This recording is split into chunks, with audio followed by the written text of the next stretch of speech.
Hi dears, welcome back to home baking. കുറേ നാളത്തിന് ശേഷം വീണ്ടും നമ്മുടെ റെസിപ്പീസൊക്കെ ആയിട്ട് വരികയാണ്. അപ്പം നമുക്ക് കുറച്ച് പേർക്ക് സ്നാക്സിൻ്റെ റെസിപ്പി ചോദിച്ചിരുന്നു. അതുകൊണ്ട് തന്നെ കിട്ടിയ സമയം കൊണ്ട് ഞാൻ ചെയ്തിട്ടുള്ളതാണ്. അപ്പോൾ തുടക്കം മുതലേ എനിക്ക് എടുക്കാൻ പറ്റിയിട്ടുണ്ടായിരുന്നില്ല. ജസ്റ്റ് ഞാനത് പറഞ്ഞുതരാം. നമ്മൾ ചിക്കൻ വേവിച്ച് ഷ്രെഡ് ചെയ്ത് മാറ്റി വയ്ക്കുക. അല്ലെങ്കിൽ നമ്മൾ ഫസ്റ്റ് തന്നെ ഒരു പാത്രത്തിൽ ബട്ടർ ചൂടാക്കിയ ശേഷം അതിൽ കുറച്ച് ഗാർലിക് ഒന്ന് സോത്തേ ചെയ്തെടുക്കുക. എന്നിട്ട് നമുക്ക് ഏതൊക്കെ വെജീസാണോ അതിലേക്ക് ചേർക്കാൻ താല്പര്യം അത് ചേർത്ത് നന്നായിട്ടൊന്ന് സോത്തേ ചെയ്യാം. എന്നിട്ട് നമ്മൾ അതിലേക്ക് കുറച്ച് മൈദ കൂടെ, എത്രയാണോ ബട്ടർ എടുക്കുന്ന അത്ര മൈദ കൂടെ ചേർത്തിട്ട് നമ്മുടെ ചിക്കൻ സ്റ്റോക്ക് കൊടുക്കുക, ചിക്കൻ ഷ്രെഡ് ചെയ്തിട്ടുള്ളത് കൊടുക്കുക, കുറച്ച് സോൾട്ടും പെപ്പറും കൊടുക്കുക. ഇത്രയും മതി. അതിനൊരുപാട് നമ്മൾ സ്പൈസി മസാലാസ് ഒന്നും കൊടുക്കുന്നില്ല. പെപ്പർ ആൻഡ് സോൾട്ടാണ് മെയിനായിട്ട് കൊടുക്കുന്നത്.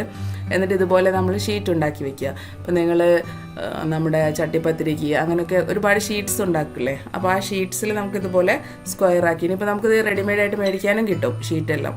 അപ്പോൾ ഈ ഷീറ്റിൽ നമ്മളിതുപോലെ 4 ഭാഗത്തും കുറേശ്ശെ മൈദയുടെ സ്ലറി ഒന്ന് അപ്ലൈ ചെയ്തിട്ട് ഇതുപോലെ രണ്ട് സൈഡും ജസ്റ്റ് അതിനെ പുറത്തേക്ക് വരാണ്ടിരിക്കാൻ, എണ്ണ അകത്തേക്ക് കയറാണ്ടിരിക്കാനും വേണ്ടി ഒന്ന് ലോക്ക് ചെയ്ത് കൊടുക്കുക.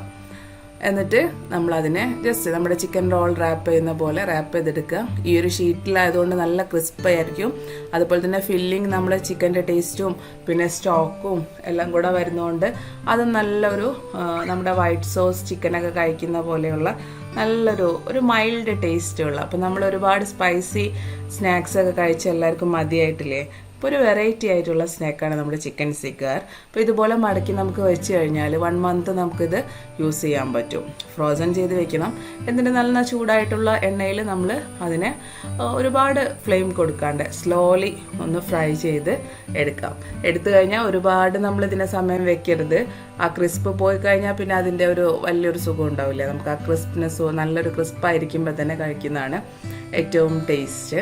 അപ്പോൾ ഇതുപോലുള്ള ഐറ്റംസ് നമുക്ക് വീണ്ടും വരുന്നതാണ്. ഒരുപാട് ഐറ്റംസ് ചോദിച്ചിട്ടുണ്ട് പലരും. അപ്പോൾ എല്ലാം തന്നെ നമ്മുടെ ചാനലിലൂടെ വരും. ഇനി ഈ കാണുന്ന വീഡിയോസിൽ നിങ്ങൾക്ക് എന്തെങ്കിലും ഡൗട്ടോ കാര്യങ്ങളോ ഉണ്ടെങ്കിൽ കമൻറ്റ് ബോക്സിലൂടെ നിങ്ങൾക്ക് എൻ്റെ അടുത്ത് ചോദിക്കാം. ഞാൻ റിപ്ലൈ തരുന്നതായിരിക്കും. Okay, thank you for watching my channel home baking.